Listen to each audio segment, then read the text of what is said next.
আসসালামু আলাইকুম এভরিওয়ান, ইয়ানস কিচেনে আপনাদের স্বাগতম।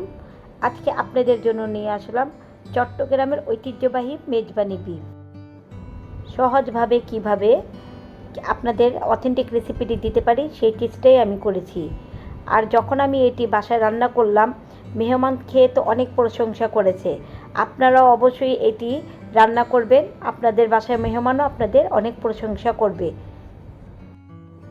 মেজবানি বিফে কিছু আলাদা মশলা দেওয়া হয়, যার কারণে এটা স্বাদ সম্পূর্ণ আলাদা।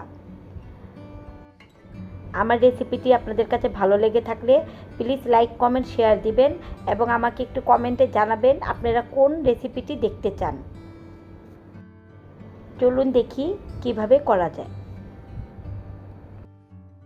প্রথমেই একটি মশলা রেডি করে নিব, আর এই মশলাটির নাম হচ্ছে মেজবানি মশলা।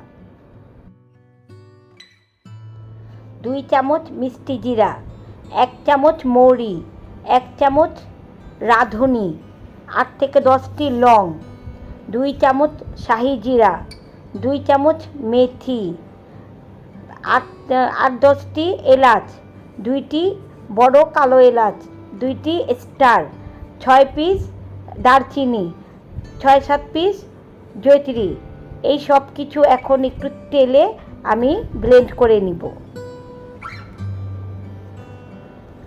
সব কিছু একটু টেলে নিচ্ছি, এটাকে ভালো মতো টেলে একটু ব্লেন্ড করে নিব। আর হ্যাঁ, রাঁধুনি আপনারা যে কোনো বড় দোকানেই পেয়ে যাবেন, মশলার কোনো দোকানেই পেয়ে যাবেন। আরও কিছু মশলা নিতে হবে। পেঁয়াজ বাটা 2 টেবিল চামচ, সাদা সর্ষে আমি কাঁচামরিচ দিয়ে বেটে নিয়েছি 2 টেবিল চামচ, পোস্তদানা বাটা 1 টেবিল চামচ, চীনাবাদাম বাটা 2 টেবিল চামচ, নারকেল বাটা 2 টেবিল চামচ এবং মরিচ আমি 2 টেবিল চামচ বেটে নিয়েছি। এখানে আমি 1.5 কেজির মতো গরুর মাংস নিয়েছি, মাঝারি সাইজের নিয়েছি, খুব বেশি বড় রাখিনি। আপনারা আপনাদের পছন্দ মতো সাইজ করে নেবেন। এখন এই মাংসের সাথে সেই বাটা মশলাগুলো মিশিয়ে নিব। একে একে সব মশলা দিয়ে মাংসের সাথে কিছুক্ষণ মাখিয়ে রাখব।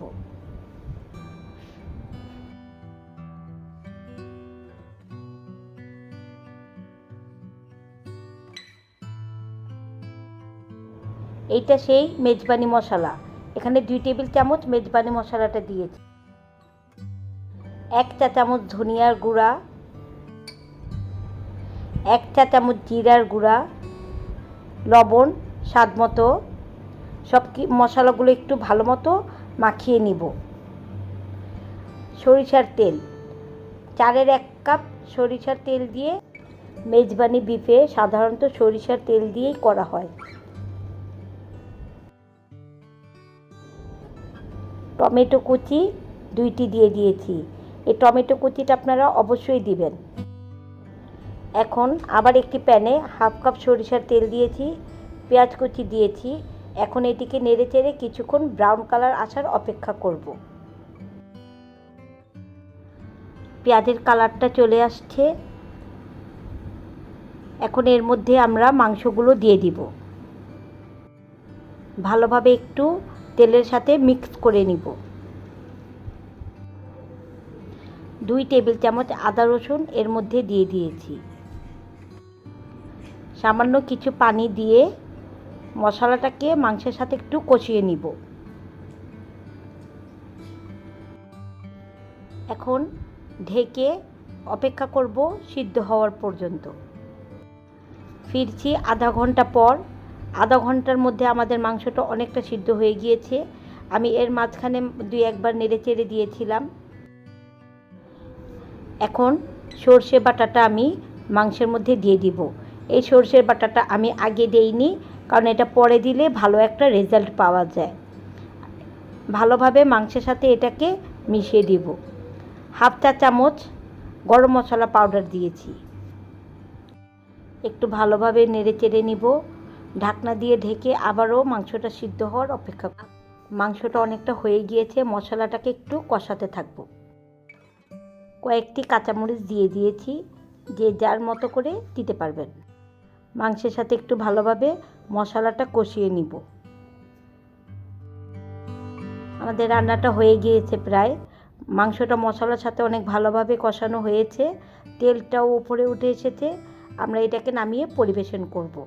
আমি কিন্তু রান্নার সময় খুব ভালো একটা সুঘ্রাণ পাচ্ছি।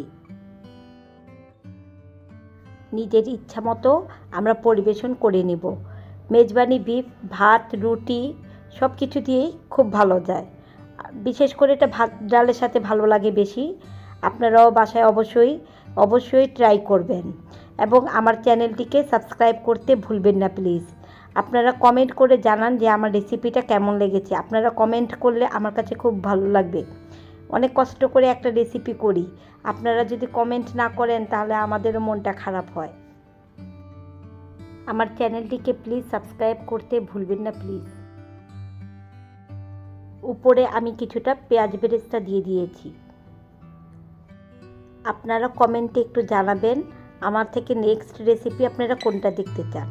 আশা করি আপনাদের সেই ইচ্ছাটা আমি পূরণ করতে পারবো।